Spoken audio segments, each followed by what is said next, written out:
5 তারিখের পর আপনারা দেখেছেন কার কি কর্মকাণ্ড, কার কি চরিত্র।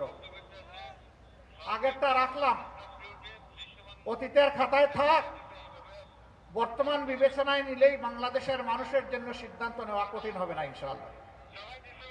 যারা আমার সম্পদেও হাত দেয়, যারা আমার জীবনেও হাত দেয়, যারা নিজেদের জীবনকে শেষ করে দেয় এবং যারা আমাদের মায়েদের ইজ্জতে হাত দেয়, আমার মায়ের পেটে লাথি মারে, আমার মায়ের কাপড় খুলে নেওয়ার জন্য হুঙ্কার দেয়, তাদের হাতে কি বাংলাদেশের 9 কোটি মা নিরাপদ? তো তারা মাথা গরম করলো কেন শীতের দিনে? কারণ একটাই, যখন সাধারণ মহিলারা পর্যন্ত বলে যে নিরাপত্তার জন্য 11 দল আমাদের প্রয়োজন, এই যে মা বোনদের এই অ্যাটিচিউড, তারা তাদের আস্থার ঠিকানা হিসাবে 11 দলকে এখন দেখছে, এইটাই কাউকে কাউকে একটু পেরেশান করে তুলেছে। ভাই, আপনারও তো করে মা আছেন, বোন আছেন, আপনার স্ত্রী আছেন, জায়া আছেন, একটু তাদেরকে সম্মান করুন অন্তত।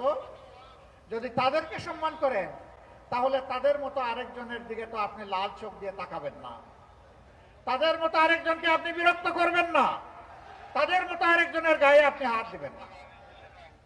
কিন্তু আপনি যদি হাত দেন তাহলে এই মায়েদের সন্তান নাই? হ্যাঁ, এই সন্তানেরাই তো সব ধরনের ফেসিবাদের বিরুদ্ধে জেগে উঠেছিল জুলাইয়ে, যেই জুলাইকে অনেকে স্বীকার করেন আবার অনেকে করেন না। এদেরকে তুচ্ছ তাচ্ছিল্য করেছেন, তাই আমরা দেখেছি। সেই ছেলেরা ঘুমায় পড়ে নাই। আল্লাহর ওয়াস্তে এটা থেকে ফিরে আসেন, অন্যের মতের প্রতি সম্মান দেখান, নিজের মত নিয়ে জনগণের কাছে যান, নিজের চরিত্র নিয়ে যান, আমল নিয়ে যান।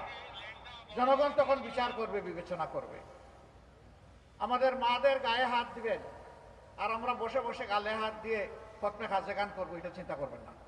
আমাদের দায়িত্ব তখন পালন করা আমাদের জন্য ওয়াজিব হয়ে যাবে। বাধ্য করবেন না আমাদের।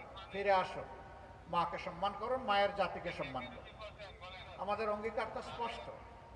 আমরা বলেছি চাঁদাবাজি সহ যত দুর্নীতি আছে আমরা এগুলার জড় কেটে দিতে চাই ইনশাআল্লাহ তাআলা।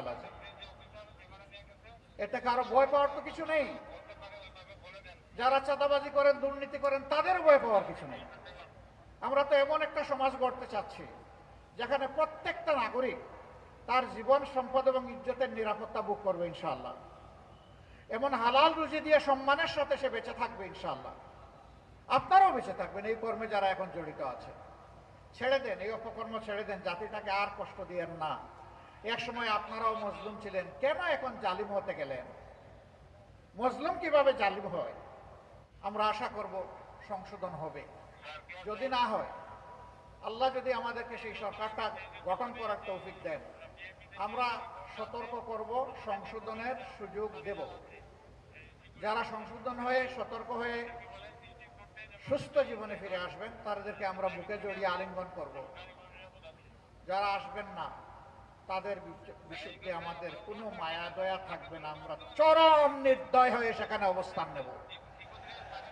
18 কোটি মানুষকে সম্মান করার জন্য সরকারি চাকরিতে, বিভিন্ন বাহিনীতে, বিভিন্ন অফিসে, আদালতে, মিল, ফ্যাক্টরি, সেক্টর, ইন্ডাস্ট্রিতে যারা আছেন, আমরা জানি অনেকের বেতন দিয়ে সম্মানজনকভাবে চলা কঠিন।